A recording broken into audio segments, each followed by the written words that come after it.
Olá, Senhor, amada igreja, amado irmão, amada irmã, sejam bem-vindos a mais uma série de Falando de Deus. E eu espero que Deus fale grandemente ao teu coração, que Ele traga a palavra que você tem buscado do Senhor, uma resposta ao seu pedido. Eu creio que todos devem estar assistindo, ouvindo os noticiários do que vem acontecendo no Afeganistão. As tropas americanas estão se retirando daquele país e o Talibã, antes que estava adormecido ou esquecido, ressuscitou, começou a dominar as cidades, está aos poucos dominando todo o país novamente e derrubando o governo local. Com a minoria de seguidores, o Talibã vem através do uso de armas, de uma ameaça que ele impõe à grande maioria do povo, para que eles aceitem a sua ideologia, uma crença de um Deus totalmente estranho, que está somente na cabeça deles, onde os homens, sem nenhum escrúpulo ou amor ao próximo, usam a chamada religião islâmica, a mais radical de todas, como meio de alcançar o poder. O seu domínio, eles impõem sobre as mulheres, algumas leis e algumas restrições. Entre elas, a mulher raramente pode sair de casa, nem ao mesmo para fazer compras, e quando a fazem, elas têm que estar cobertas dos pés à cabeça com as suas longas burcas. Meninas, crianças não podem ir à escola, são violentadas, são perseguidas e não podem participar de nenhum tipo de esporte, todo tipo de divertimento, esporte, cinema, música é proibido. A impressão que nós temos quando nós vemos esses homens que chegam ao ponto de atacar até uma criança, que na verdade eles são o próprio inferno, na vida deles. Porque um homem em sã consciência não teria uma atitude dessa, um cristão não teria uma atitude dessa. E esses homens usam a violência em nome de um Deus que eu não conheço, um Deus totalmente estranho, um Deus totalmente diferente do que nós conhecemos. Segundo a Unicef, em 2020, ela emitiu alguns alertas ao mundo a respeito do que haveria de acontecer, do que estava acontecendo com as crianças em todo o mundo. E ela diz nos seus alertas, dois pontos que eu tomei nota, que é o seguinte: países estão falhando em prevenir a violência contra a criança, alerta a agência. Relatório de status global sobre a prevenção da violência contra a criança exige mais ações dos governantes, alerta. Diz que aproximadamente 1 bilhão de crianças a cada ano é afetada por violência física, sexual e psicológica. Essas informações são atualizadas pelos relatórios da Unesco, da OMS e da Unicef. E durante a pandemia da Covid de 2019, e consequência do fechamento das escolas, foi registrado um aumento da violência e do ódio contra crianças, inclusive o bullying online. A cada 7 minutos, uma criança ou adolescente morre em algum lugar do mundo, vítima de homicídio ou alguma forma de conflito armado ou violência coletiva. Se olharmos os levantamentos feitos sobre a violência infantil no mundo e quais os países que têm a maior taxa de violência e desrespeito à criança, nós vamos encontrar entre os 10 países, o primeiro lugar, o Brasil, em segundo lugar, o México, em terceiro, a Bolívia, em quarto, o Peru, em quinto, El Salvador, em sexto, o Chile, sétimo, Guatemala, oitavo, a Colômbia, nono, República Dominicana e décimo, o Equador. Infelizmente, o Brasil aparece no topo do ranking. Temos fechado os olhos para um problema grave, gravíssimo, colocado para debaixo do tapete o que está acontecendo. Ninguém fala a respeito, a mídia em nada noticia a respeito. Parece que nada está acontecendo.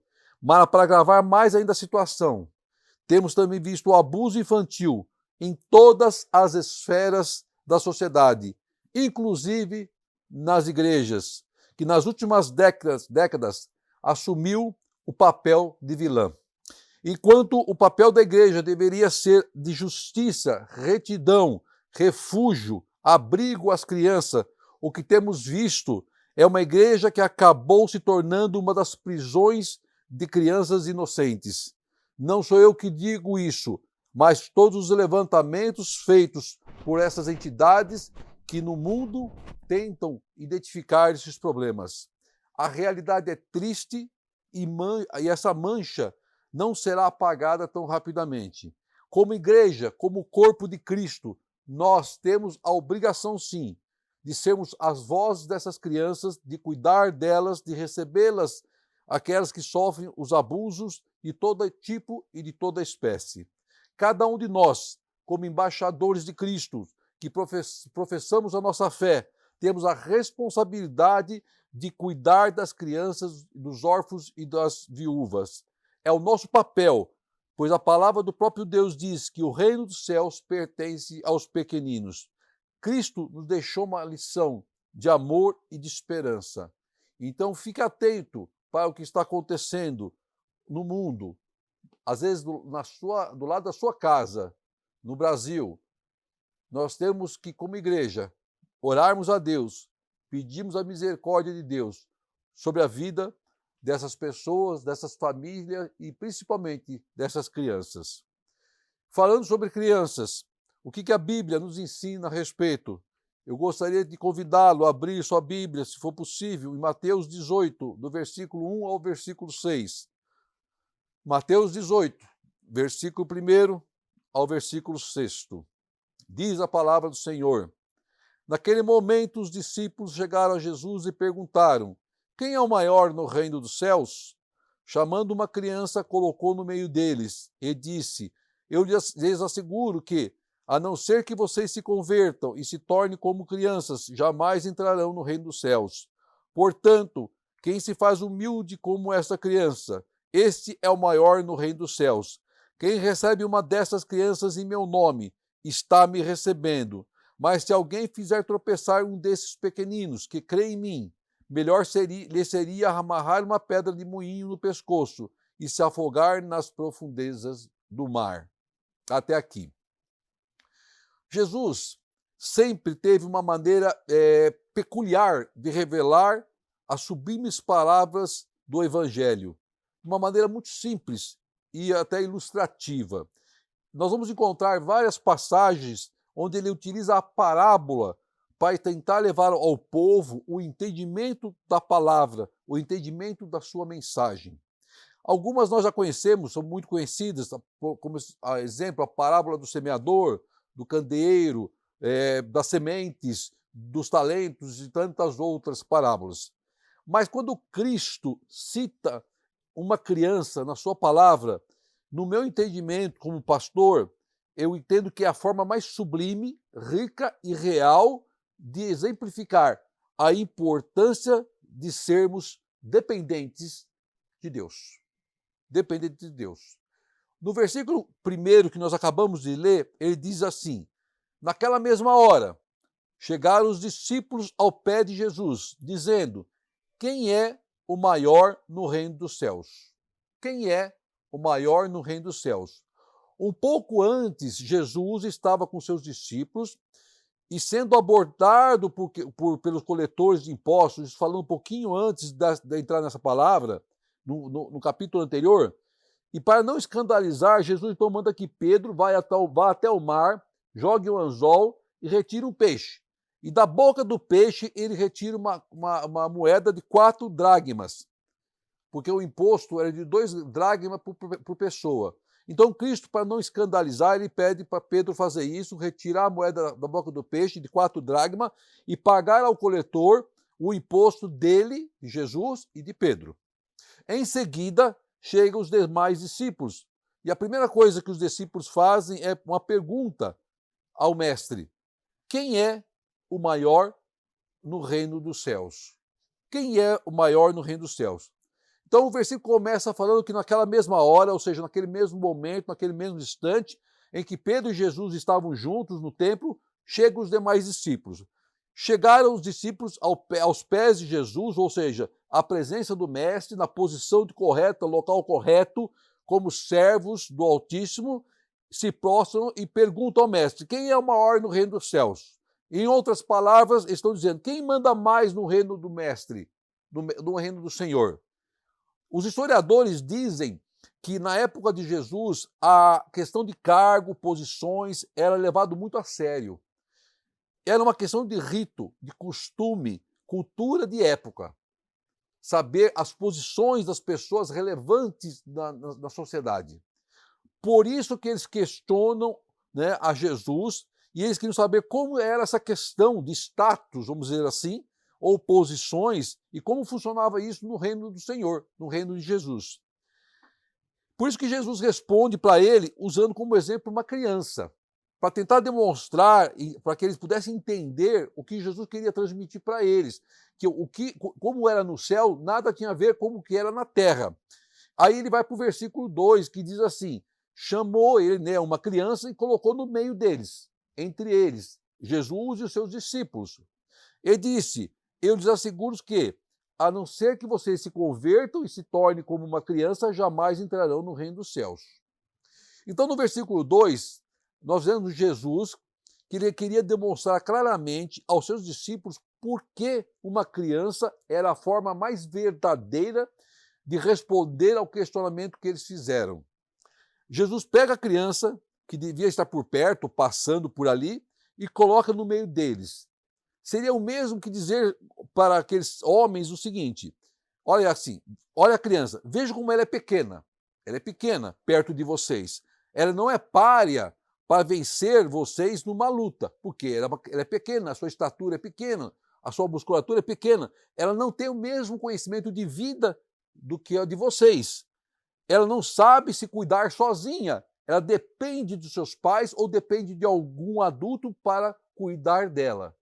Este é o grande segredo da palavra do ensinamento de Cristo. A dependência da criança do cuidado dos seus pais ou do cuidado de algum adulto com quem ela mora ou com quem ela vive. Aí Jesus prossegue na palavra e diz assim no versículo 3: eu lhes asseguro que, a não ser que vocês se convertam e se tornem como crianças, jamais entrarão no reino dos céus. O primeiro ensinamento que diz, e a condição que Cristo diz para nós entrarmos no reino do Senhor, no reino dos céus, é a conversão. Primeiro ponto, a conversão, ou seja, aceitar a Cristo como Senhor e Salvador, reconhecer Cristo como Filho de Deus, se entregar a Cristo por completo. Esta é a primeira condição para que você tenha direito de entrar no reino dos céus. Aí vem a segunda, tornar-se como criança.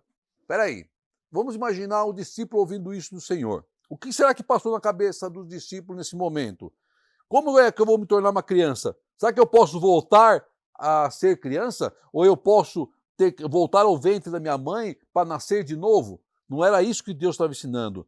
Ele estava dizendo o seguinte: tornar-se como criança é ser dependente de Deus.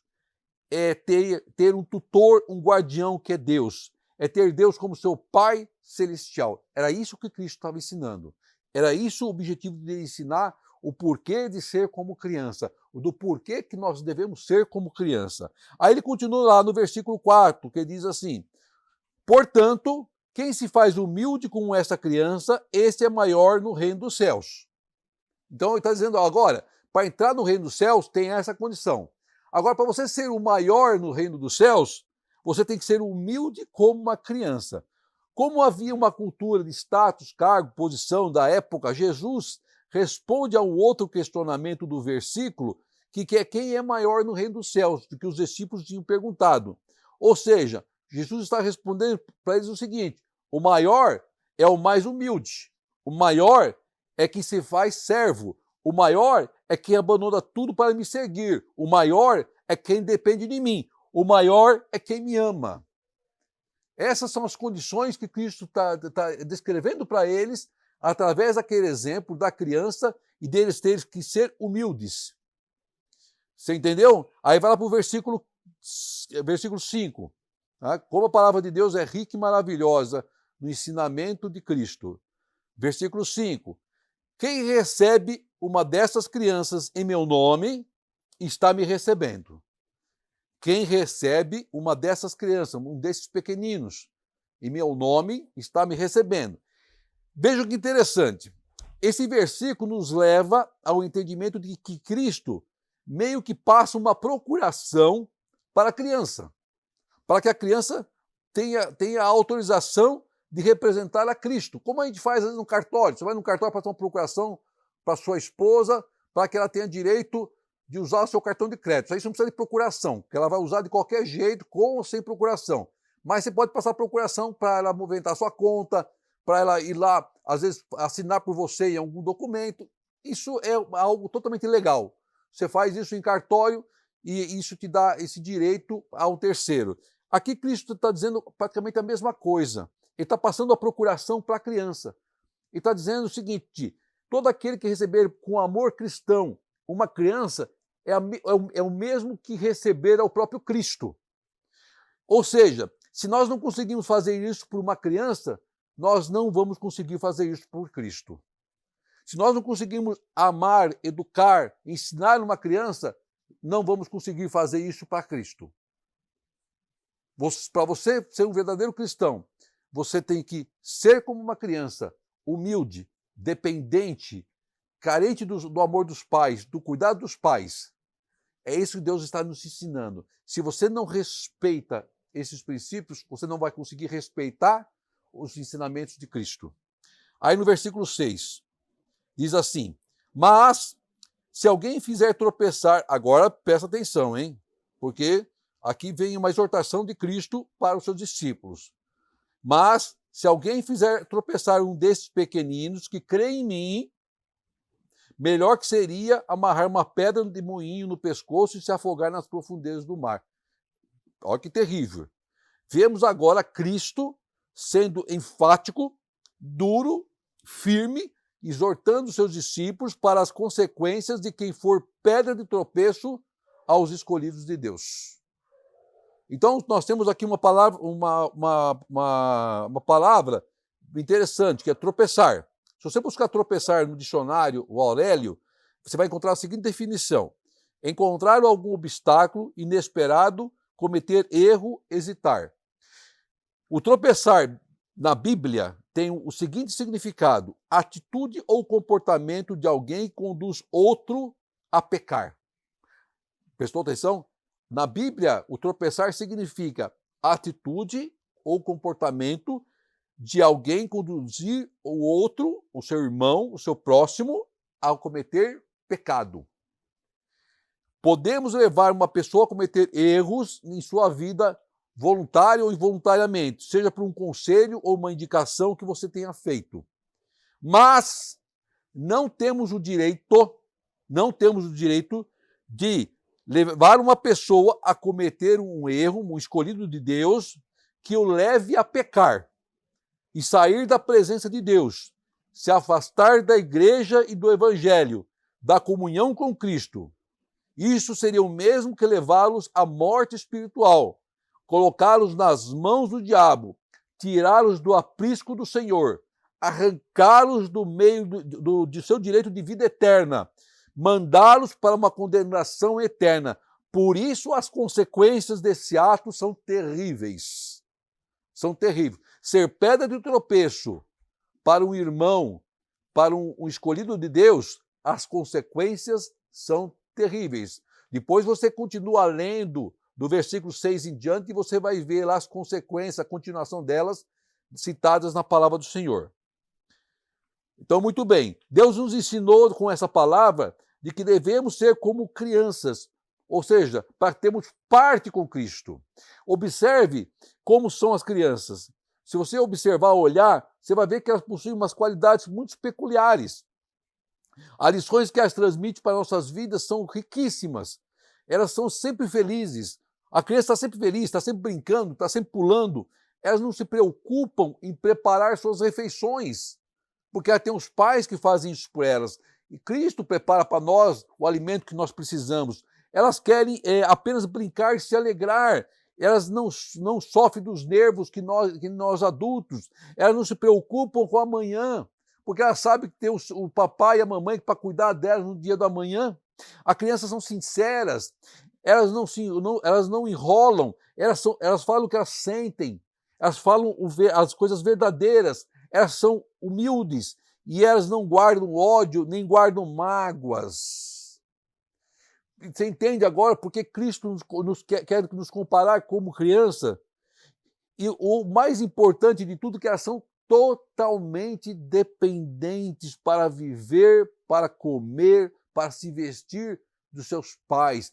Cristo quer que nós sejamos totalmente dependentes do Pai, dele. Deus quer nos ensinar a sermos dependentes de Cristo, confiarmos cegamente em Cristo. Você já viu a criança provavelmente quando começa a falar e começa já a andar, ela olha o pai como seu herói. Ela olha o seu pai como sendo o melhor, não tem ninguém melhor que ele. Elas se orgulham dos seus pais, elas se sentem seguras quando estão com seus pais. Para ela, o pai é o ídolo dela. Cristo quer que nós olhamos para ele da mesma forma, como dependentes. Quando nós estamos com Cristo, nós estamos seguros nas mãos do Senhor. Ele cuida de nós. E se a gente der um salto de um penhasco, ele vai nos segurar, ele vai nos proteger, ele vai nos guardar. Se nós estivermos tristes, ele vai nos amparar. Se estivermos doentes, ele vai lá para trazer para nós a cura. Que pai que quando vê o filho doente não vai lá com o termômetro, com o remédio, leva no médico, faz exame, vai e cuida. Você acha que Deus seria diferente com as nossas vidas? De forma alguma. Tem uma história que já ouvi há muito tempo atrás, pode ser que até você já tenha ouvido, que ela fala de uma criança que estava num avião e esse avião estava passando por uma terrível tempestade. E essa tempestade açoitava o avião de um lado para o outro, balançava, e todos os passageiros, tripulação, estavam nervosos, apavorados, tensos, temerosos. E a grande maioria dos viajantes, daqueles que estavam no avião, estavam totalmente desorientados, desesperados com o que poderia vir a acontecer em virtude da terrível tempestade que estavam passando. E essa criança estava sentada nesse mesmo voo, tranquila, com o seu iPad, jogando, feliz, sem se preocupar. Aí um outro passageiro chega para ela e pergunta: você não está com medo? Você não está preocupado com essa tempestade? E ela responde para aquele passageiro calmamente, dizendo: não, meu pai é o piloto. Observe que a tranquilidade dela estava depositada porque o seu pai era o piloto daquele voo, daquele avião. E ela sabia, e ela tinha certeza, plena convicção, que seu pai faria de tudo para que ela chegasse em segurança ao seu destino. Com Deus é a mesma coisa. Quando Cristo é o nosso piloto, nós também ficamos tranquilos, porque ele vai nos levar em segurança ao nosso destino. Tranquilize o seu coração, irmão, porque tudo vai terminar bem. Não se preocupe, porque você vai chegar em segurança. Você vai chegar do outro lado do mar em segurança, apesar da tempestade. Seja como uma criança. Peça a Deus, aguarde em Deus, descanse em Deus e tudo vai bem.